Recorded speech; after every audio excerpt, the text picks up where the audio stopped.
always said the Black Panther Party that they can do anything they want to us.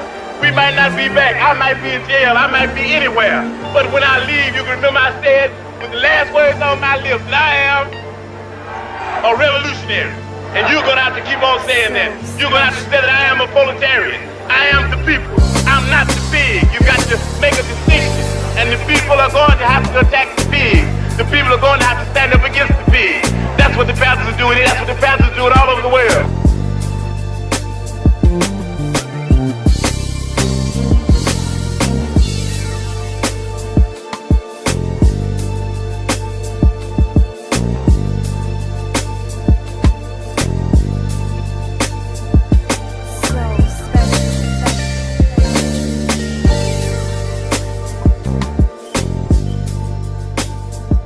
Good day to everybody. Thank you for listening to today's podcast of We the Culture. I have a special guest with me today. You have already heard from her before, as she is my wife. We did something very cool on Valentine's Day. We went to go see the movie Judas and the Black Messiah. I highly recommend everybody go see that. And today we're just going to discuss the movie and just everything, try to break it down and talk about things that we see even with today's society dealing with just trying to bring our culture forward and just push forward new ideas about everything. So I'm gonna go ahead and just ask, I guess to get this started, Jerry, what were your thoughts on the movie, like just from start to finish? I'm gonna be honest. When we first went to go see the movie, I had no idea what it was about. I kept seeing the commercials, but I didn't really catch on to what it was about. It wasn't until we was in the movie, I was like, oh, this is about the Black Panthers. So, I could just say the casting was great, the acting was great, the music was great. I just feel like, I don't know. It got a 10 out of 10 for me. It taught me a lot of things that I did not know. I know this may be ignorant for me to say, but I was really looking for Angela Davis in that movie. Yeah, I was really looking for her in that movie. That just tells me that I don't really know much about it. But, yeah, I could just say it was a good movie. What did you think about it? So I can understand how you could get Angela Davis, because I don't know too. I know a little bit about her.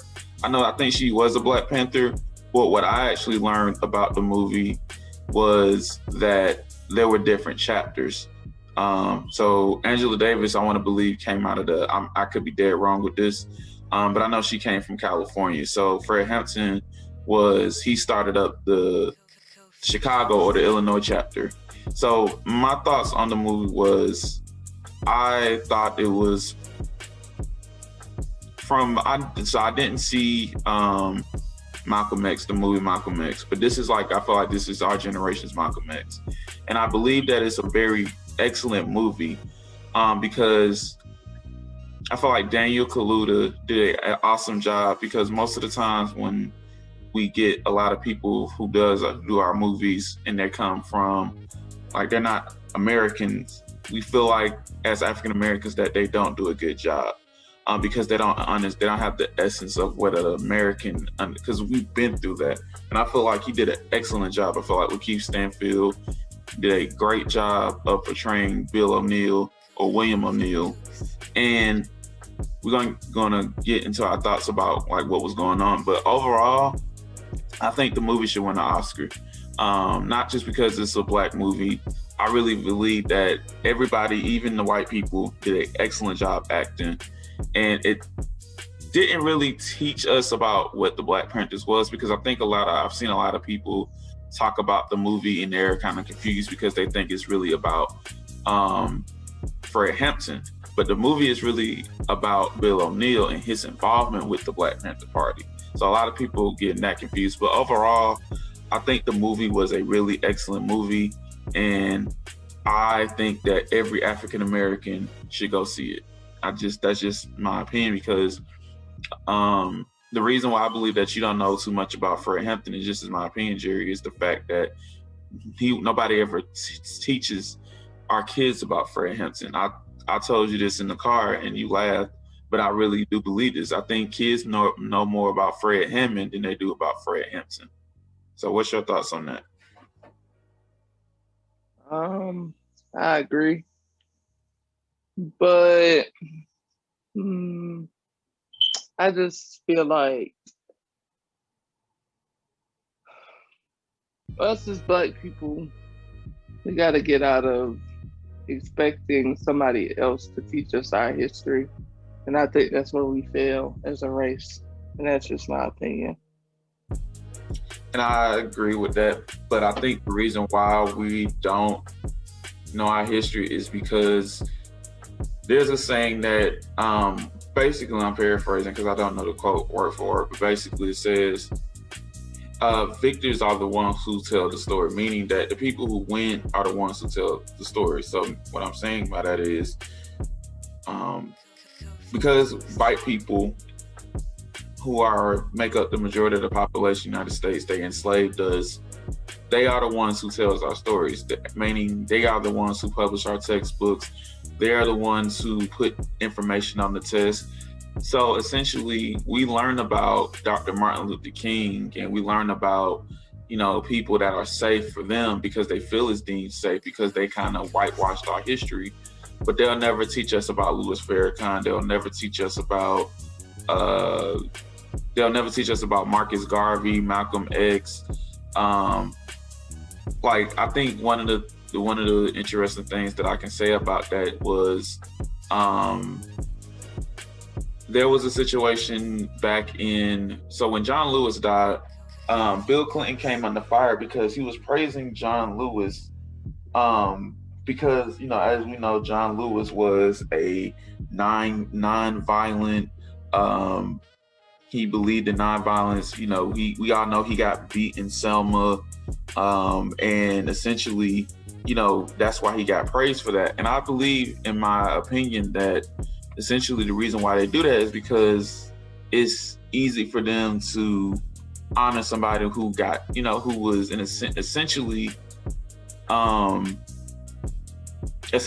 basically John Lewis is easy to promote because he was nonviolent, meaning he wasn't about killing white people. And this is me just being very woke, in my opinion. But he basically shunned Stokely Carmichael. And Stokely Carmichael was the polar opposite of John Lewis. And basically Bill Clinton got caught heat from a lot of Black people because he disrespected Stokely Carmichael. Stokely Carmichael was a civil rights activist just alongside with John Lewis. But the reason why I'm bringing this up is because Black people, we don't know about these things because we're not taught it, and we don't have a desire to know it because we don't understand how politics get played. So I think that's something that we have to think about as well when it comes to not knowing our history as well. So what are your thoughts on that? It's not too much different from what you said. But I also feel like, I don't know, I'm just be honest. We gotta stop playing this whole victim thing. White people won because they have more power. Like, no, Black people are powerful, but we don't utilize that shit. And I'm gonna keep saying that until I die. It's the reason why they do publish majority of the textbooks, because nobody Black wants to write them. If a Black publication that did school textbooks went to Black schools and promoted their books to Black principals and Black school districts, they would use that shit. But nobody's willing to do the work. Prime example, numerous of people in my program, they don't want to be a psychiatrist. And we have a lot of people who are Black and brown in my program at Mercer. Nobody wants to be a psychiatrist. Nobody wants to do research. Nobody wants to do what's hard. And I just kind of feel like, yeah, we may have a couple of people who want to do the hard work, like doing research, writing the textbooks, but I don't know. I never understand. But those are just my opinion. Yeah, and I think so. Me and you followed Dr. Umar Johnson, and we actually watched he did an interview with Nick Cannon, and basically he was saying that a lot of African Americans don't want to be a part of the struggle because it's not easy. And I think that's something that you're alluding to as well. Because me and you also talked about, and we're gonna get back into the movie as well, but we was talking about how Tyler Perry, we don't believe that Tyler Perry will ever make a movie like this because he is about Black liberation. He's about, empowering Black people, but he's also about keeping his money in his pockets, meaning like he's not going to go out of his lane to basically not appease to white people because he has a huge white following because of his Christian nature in his movies. And we were saying that essentially it's easy for him to essentially basically pay for somebody's funeral or, donate money and give money for Christmas gifts and things like that. But he doesn't have the balls essentially to go out and speak out on injustices like that are going on in the communities that he actually serves, like in Atlanta or, wherever else that he go. So how do you feel about essentially, do you feel like politicians or Black people should speak out, or do you feel like they should essentially be careful because of the money that they make? And do you feel like also that contributes to why Black people just want to take it easy?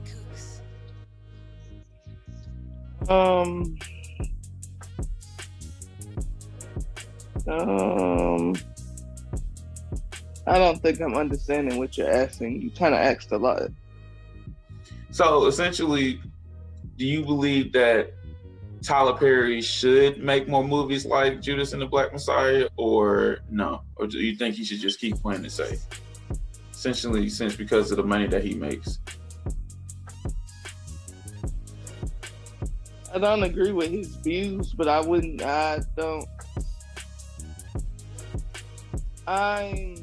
not saying this because I fuck with Tyler Perry like that, or I'm not saying this, whatever. I feel like he should keep doing what he's doing because he tried the whole going out in a different genre of movies and it just didn't work.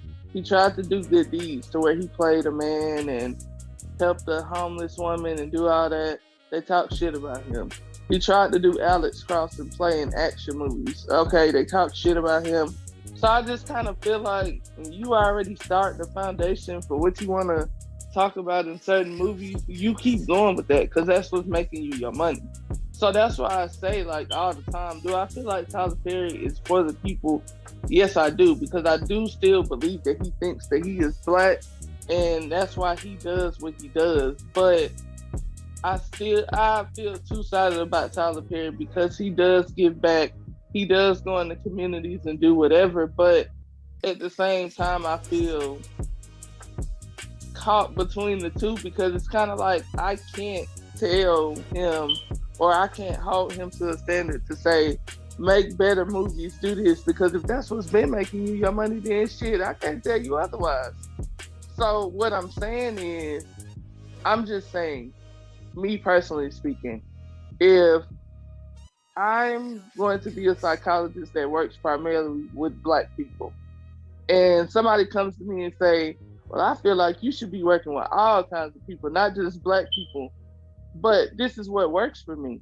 And we're not going to always be right in everybody's eyes, but you just got to do what works for you. So, I mean, I do feel like with great power comes great responsibility, but I feel like Tyler Perry feels like he does what he's supposed to do because he pays for the funerals, he does that, he does this, but he doesn't feel obligated to do that within his movies because he's already set his foundation for what his movies are about. So I don't expect him to do more. I don't expect him to speak out because, in all honesty, before all this shit even started happening, it ain't never been him to do that. So I don't know. I see it, and I do agree that he should be doing more, but I can't be mad at him because he don't. Got you. So getting back into the movie, I think one of the things that stood out to me was how both young Fred Hampton was. When he died, he was 21. And when William O'Neill got involved in the situation that he got into where he had to essentially, he didn't have to, but he decided to infiltrate the Black Panther Party when he was 17. So how do you feel that, how do you think that, so what do you think about like just learning what you learned about Fred Hampton and like his legacy? Like, what do you feel, like, how do you think that his legacy was portrayed in the movie? I think they portrayed him to be a real revolutionary. I think they did a good job. It honestly made me feel like I'm not doing shit. He got killed at 21 doing that, and I'm 25, and I ain't really done nothing for real. Yeah, that's deep. So just in my thoughts with the movie, I think that there's a direct correlation from what was going on in the late 60s to what's going on today. And I think that and I've seen, because I like to go on Twitter and see like everybody's reactions to everything. And one of the things that I agree with a lot that's on Twitter right now, that there are a lot of William or Bill O'Neills out here. And what I mean by that is that there are a lot of people who will sell their families out or their race out for selfish intentions. And I believe that Fred Hampton's legacy was very interesting because it showed him that with just a little power and a lot of collectiveness, you can get things done. The reason why they wanted to kill him was due to the fact that he was bringing awareness to Black power. See, the thing that I think that people don't understand is that the Black Panther Party was not to just get rid of the Ku Klux Klan. They were created to not only improve the lives of African Americans, but they were also trying to improve the lives of minorities, which is something that we would never think about. They had obviously they fed kids, they got people out of prison. They were fighting the good fight against police brutality, which is something that we're doing right now. And I think that people are going to realize this when they watch the movie. I believe that it's going to actually show people that, yes, Black people do have power. And the thing that the government fears about us the most is the fact that we do have power. And I think that we have, since he's died, and I'm not saying he's the reason why, but since he's died, I feel like we have a lot of politicians who are Black who have sold their souls against Black people because they don't want to offend, or they're not really about what they say they are. So my question is to you, Jerry, and that was a lot. What do you think is needed to, I guess, fight the good fight or continue? Because like we all see, there's still going on with police brutality. There's still racism. From a psychologist's perspective, what do you think should be done, or where do you think we should start at? We need to be real with ourselves as Black people. We are the problem. And I agree. Go ahead.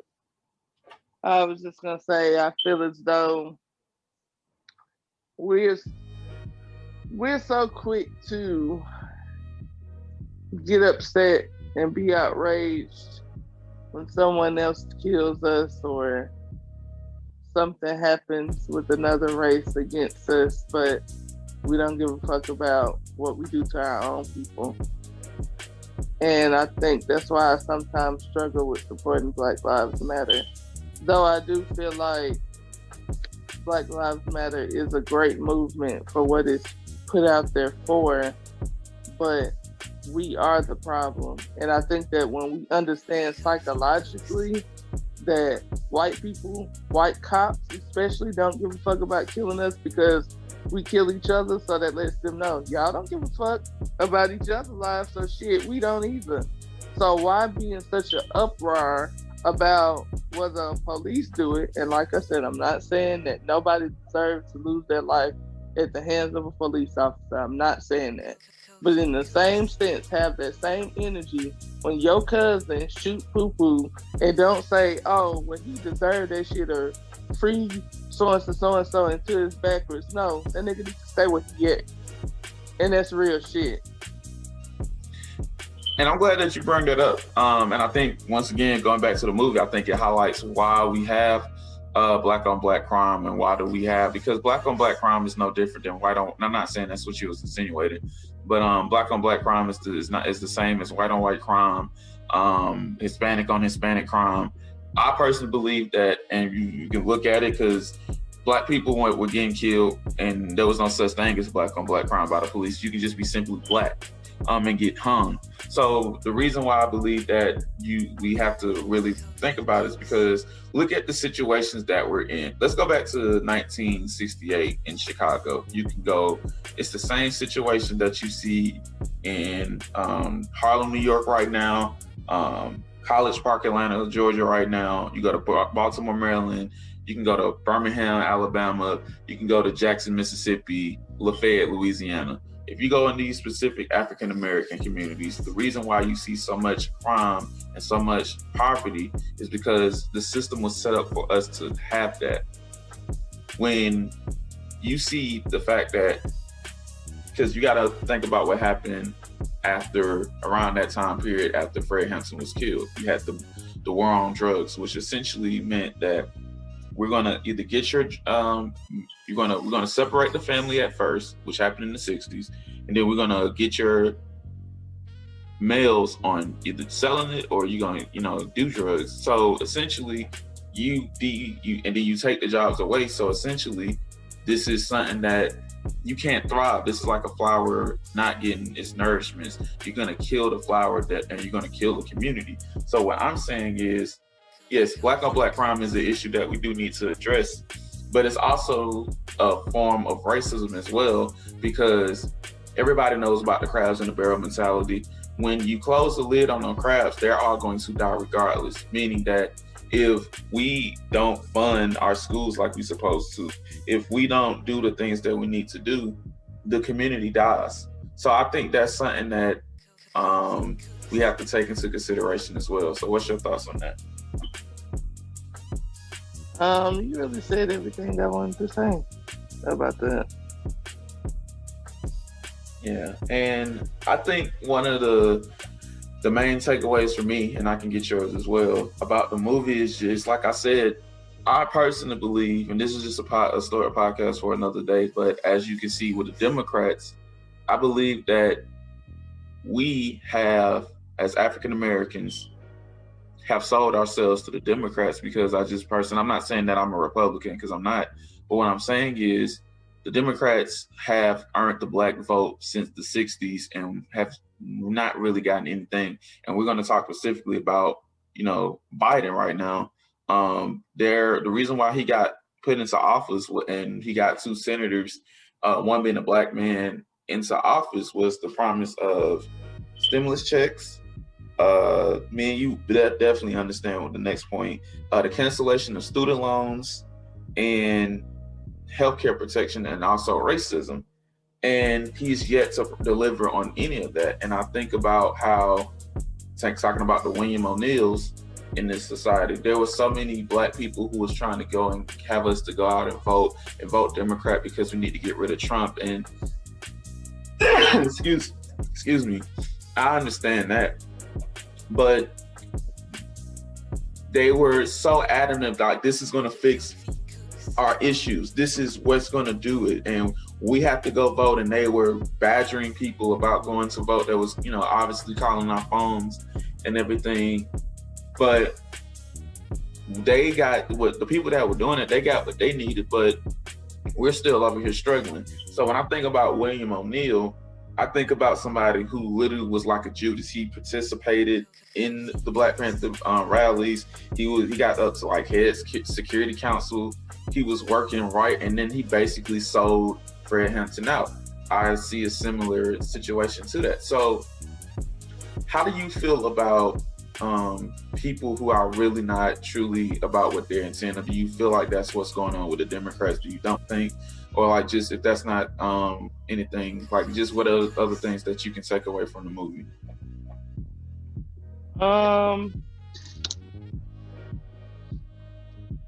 There was a lot of takeaways from the movie.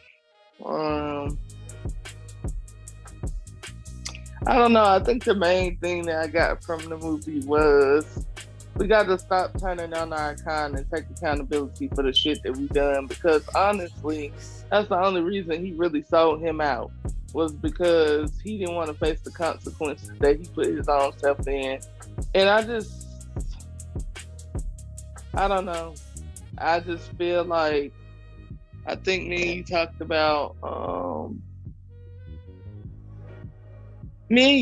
about just how white people can basically win us over with a monetary gain, and they know how to trick us to get us to do what they want us to do.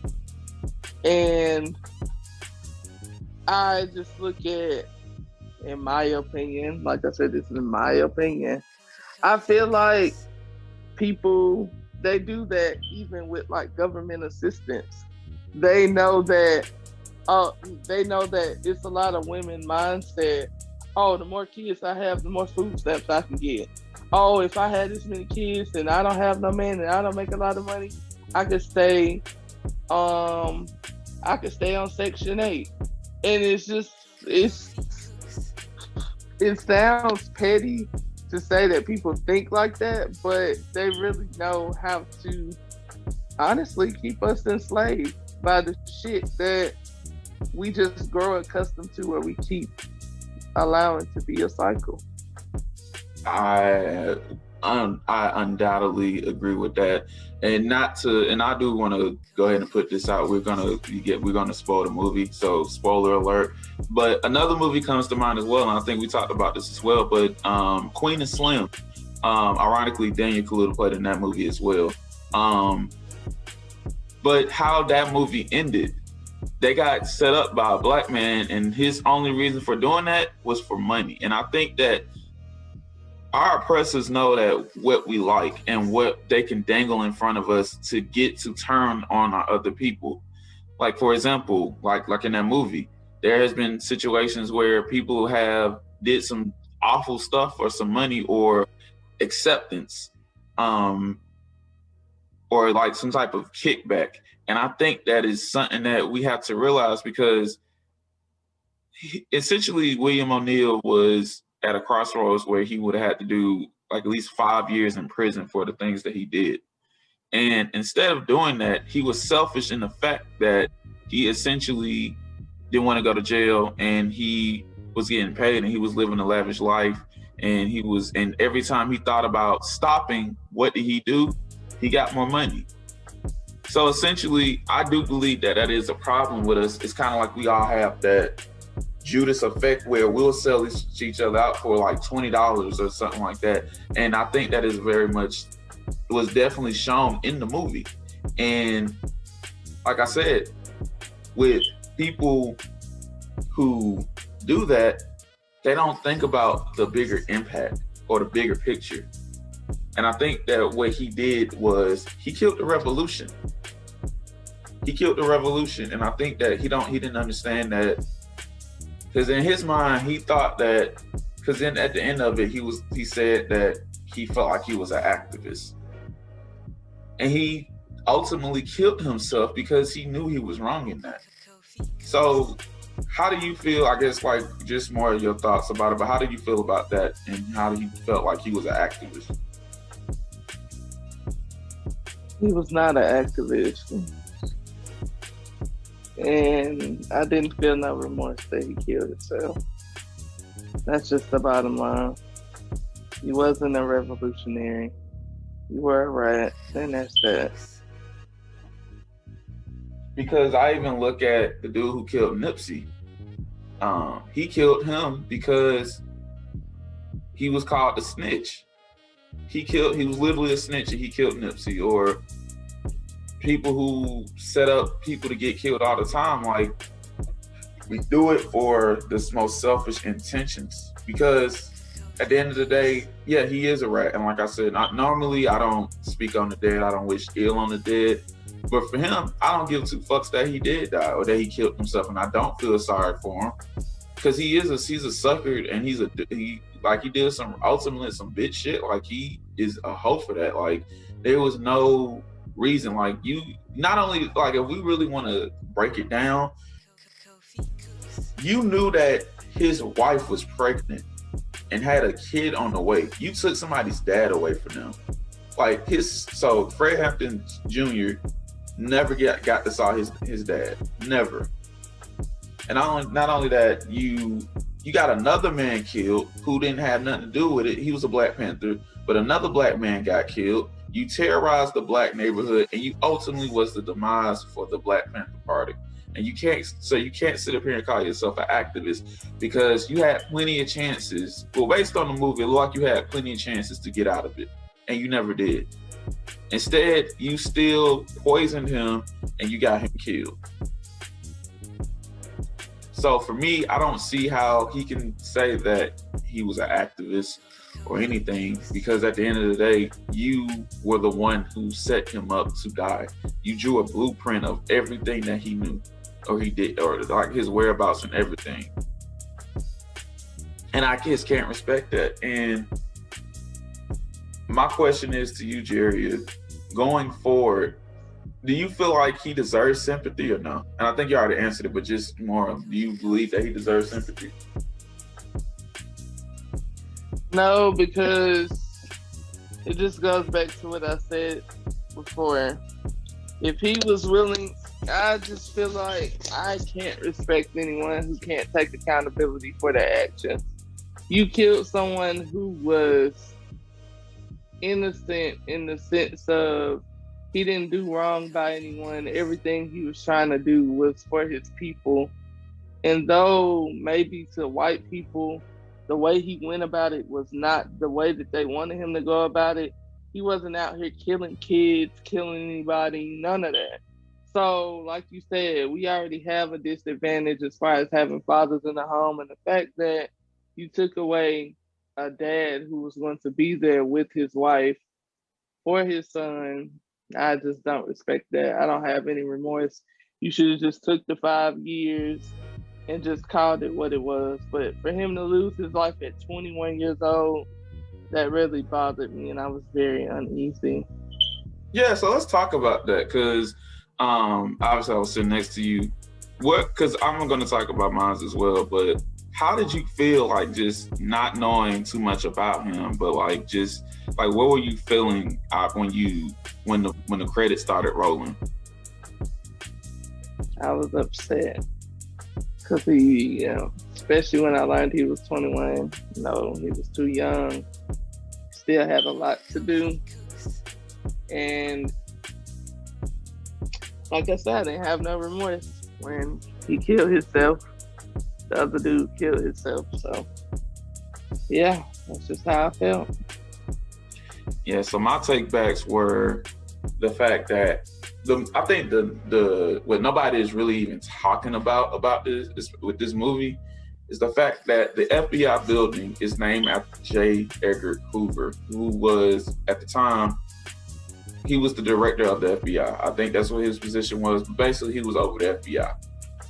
And he was responsible, they're not going to tell you this, but he was responsible for Martin Luther King's killing, Malcolm X getting killed, and he was definitely involved in the killing of Fred Hampton. And the movie definitely showcased that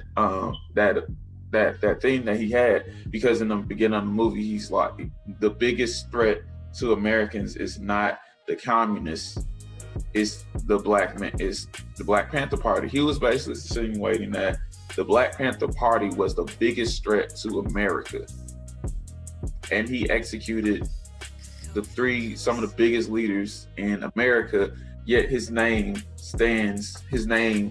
is on the FBI federal building. So basically, to me, that's how I take it is America saying to Black Americans, we don't give a fuck about you, because we're going to name a building after a man who got rid of our most prominent Black leaders of the time and assassinated them. So I think that's one of the main things that I take away from that as well. I also think that we also got to look at the situations of how in the hell do we find people that are really not for us? Because there are a lot of people who have just like the wolf in sheep's clothing. They're for the movement. They say they're for the movement, but deep down they're sellouts. And I think that that's something that we have to take a look at, because it wasn't just William O'Neill who was infiltrating the Black Panther Party. There was as many as 9 informants in the Black Panther Party that was working with the officer who William O'Neill was working for. 9 Black Panther. So we all know that people are down to be the Uncle Ruckuses of the movement. They're really gonna sell us out for like a piece of change. And I think that's something that we have to think about as well. And my main takeaway is that, like you said, Fred Hampton was 21 when he died. Martin Luther King, I believe, was 39 when he died. I don't know the exact age when Malcolm X died. But the movement still continued on, but it died.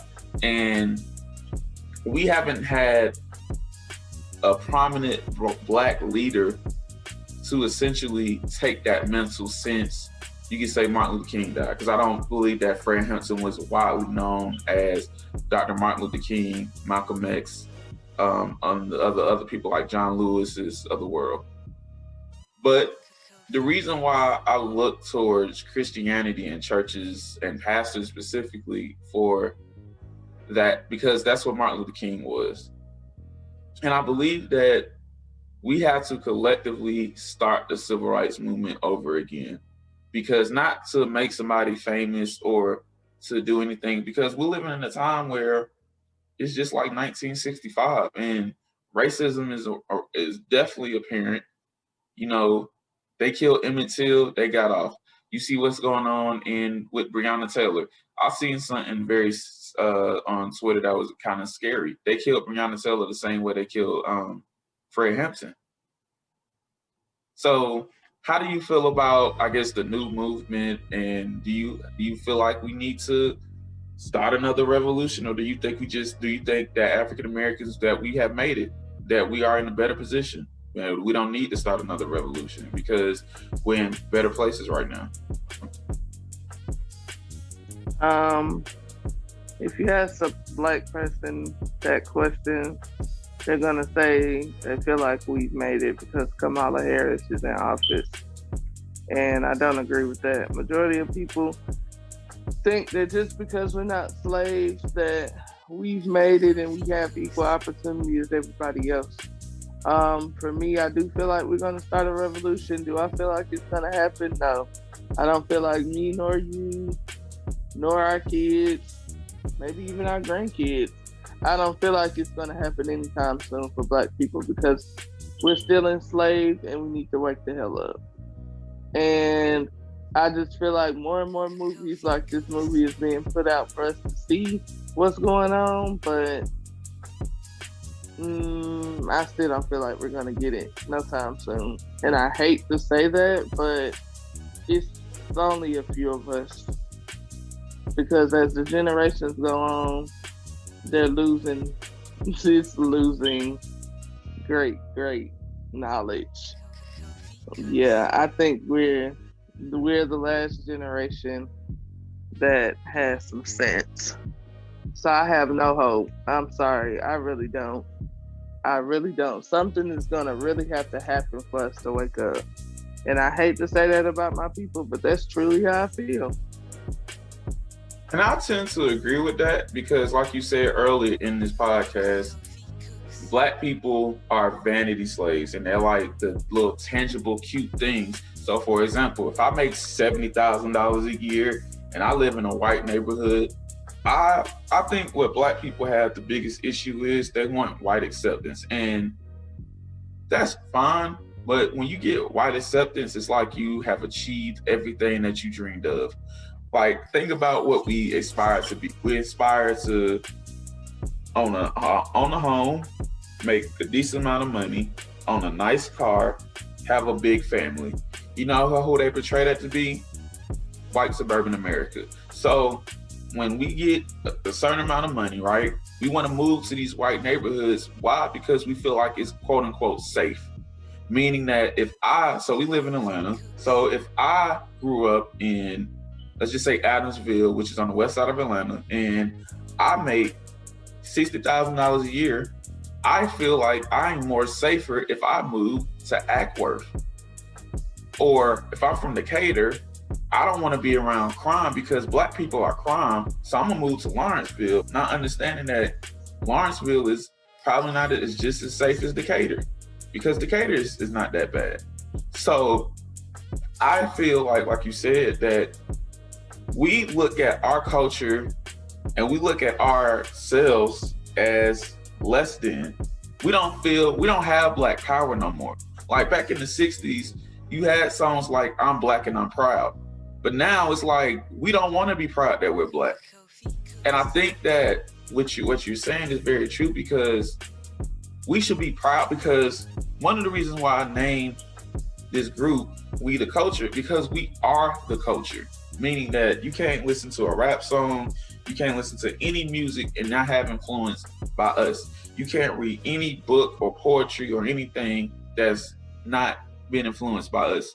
You can't cook any dish right now that has not been influenced by us. You can't even, and this is real, we built this country.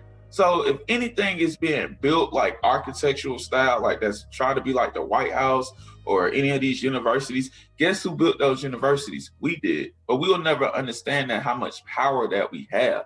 And that's why we have to be 100% Black. But we are ashamed of being Black. Because like I told, like you know this, one of the most powerful neighborhoods in Atlanta is Collier Heights. But most people, I don't know if it was you or somebody I had this conversation with, but most people will consider that the hood because of the neighborhood that it's around. But Collier Heights is one of the most wealthiest Black neighborhoods in Atlanta. And Dr. Martin Luther King, at one point in his life, lived in that neighborhood. So I feel like we have to socially engineer ourselves to be proud that we're Black and embrace the fact that we live in these neighborhoods. And instead of taking our funds to go and live in these fluent white neighborhoods that we couldn't even live in 20, 30, 40 years ago, we should invest in our own neighborhoods, which was what Fred Hampton was trying to do. And I don't even really have a question, just your thoughts on that, because I think that's something that I never really thought about, and I think we talked about it, but like that is just, I think that's the reason why we have to socially engineer ourselves to be proud that we're Black. Yeah, because social media and the media is gonna tell you otherwise. Everything is so, you should wear your hair like this, you shouldn't wear your hair like that.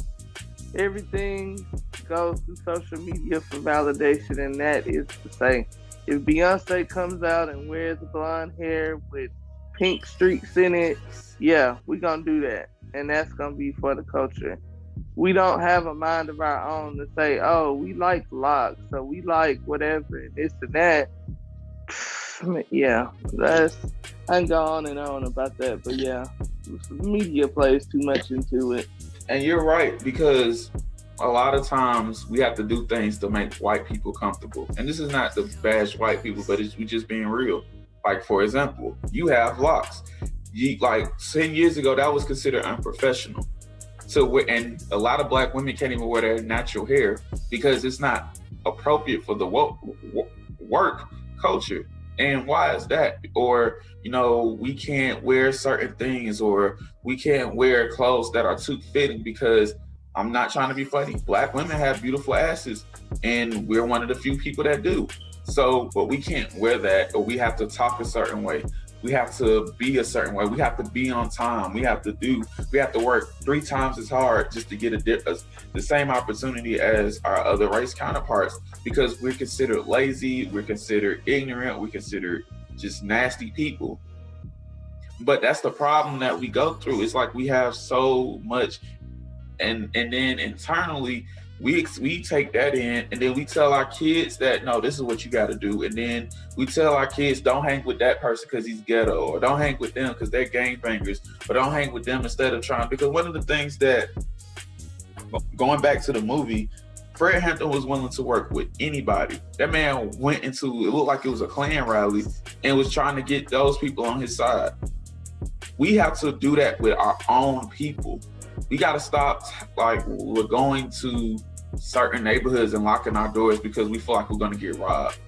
Or we got to stop saying because we go to a Publix on the south side and we get called a certain type of word that, oh, I can't live in this neighborhood because it's ghetto. But then when we go to certain neighborhoods up in affluent neighborhoods and we get treated, we get overtly, basically we experience racism overtly because you have somebody following you because they're making sure that you're not stealing. We'll still go back and patronize in that store. Because one of the things that I have seen numerous times and times again is we have to support Black businesses. We got to support Black businesses. We don't want to support Black businesses because it's like the one thing that we don't want to happen, whether it's bad customer service or we feel like we're overpaying for something, we will never patronize with that company again. But we get mistreated at Walmart all the time or all these stores, because like for Black women, if you want to buy something for like a hair product, you have to get somebody to open the door. Or if you want to get a pregnancy test, you can't even do that discreetly because you got to get somebody to open the door. But we don't have these, but when we don't say nothing about that, but we'll complain about paying $2 more for a fish plate. I think that is something we have to, in order for the revolution to start, we have to socially engineer ourselves to thinking that we're Black and we're proud. It's a privilege to be Black. Right.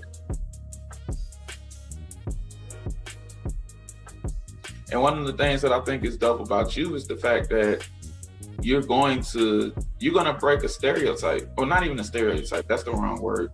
You're going to be something that we need, which is a Black psychologist who is going to basically break the mold, because the numbers are awful. And you was basically saying that you wanted to, at some point get on the board. And I just want you to talk about that briefly before we wrap up.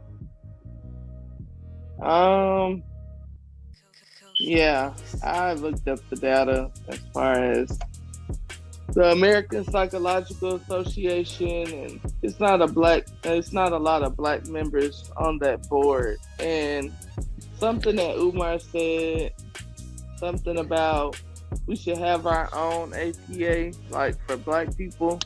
I've really been thinking heavily about that, and I'm just playing it by ear right now. I'm just trying to get my ducks in a row to do what I got to do to be able to get to a certain point. But it needs to be not only a revolution in mental health, but a lot of institutions within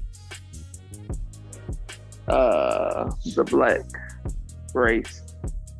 I messed that up. But I feel like it should be everything that we have, it should be one for us separately.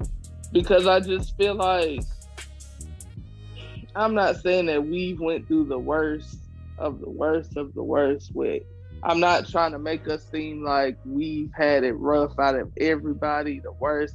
I'm not trying to say we were worst off so we deserve this, or, whatever, or bring down anybody's experience. That's another race. That's not, but I just feel like we have a lot of unlearning to do. We have a lot of that to do. So I feel like in doing that, we need to see more people who look like us helping us get through this.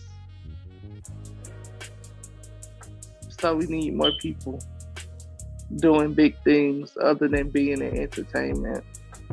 And that's all I got to say. I agree. And I think, just to wrap this up, I think the reason why the movie resonated with us so much is because it was a breath of fresh air to actually understand that we don't have to shuck and jive to make a movement. I know that it sucked that he was 21 when he died, but he made more of an impact on a lot of people's lives than a lot of people who live to be 100 years old. And I think that we will remember, only reason we will know who William O'Neill is because he was a coward, meaning that he didn't stand for shit. A lot of times when people die young, their impact is forever. And we can go from the Tupacs of the world to the Aaliyahs of the world if you want to talk about entertainment. But when we talk about Dr. Martin Luther King, he wasn't even 40 when he got killed. When we talk about Fred Hampton, he was 21. He was barely legal to even drink.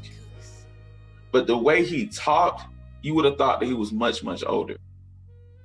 And I think that we have to take from that movie and realize that the job is not done. Like you said, Black people think that they made it because we can now live in certain neighborhoods, we can drive certain cars, we can go to certain places, we can do certain things. But that's the tip of the iceberg. We can, instead of work for these Fortune 500 companies, we can own these Fortune 500 companies. But we get a little power and we run with that because we think that's the only power that we can have. So I believe that at the end of the day, we have to realize that the revolution is just only beginning. And I think that it's up to us to want to either start it or not. But I think, like I said, and I'm closing, is the fact that a lot of people don't want to do they don't want to do the dirty work. They want to do the easy thing. They want to just donate money and live their lives and not do anything because they're afraid of either. And I can sit here and say, and I can admit that I've had this issue as well. They're afraid of losing their jobs. They're afraid of losing their kids, or they're afraid of going to prison. But I feel like in order for us to do that, sacrifices has to be made. And until we want to make that sacrifice, I think we're just going to be in that same position. So before I end it, do you want to say something about that, or how do you feel about that, or just whatever you want to just say? I just want to say it starts with us, and that's it. Agreed. So that is today's show. Before I go, Jerry, do you want to if anybody want to get in touch with you or anything, how can they do that? Just follow me on Instagram at Rio Marshall. That's it. All right. Well, that is today's show. Thank you for listening, and we'll see you next time.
Because school is not important and work is not important.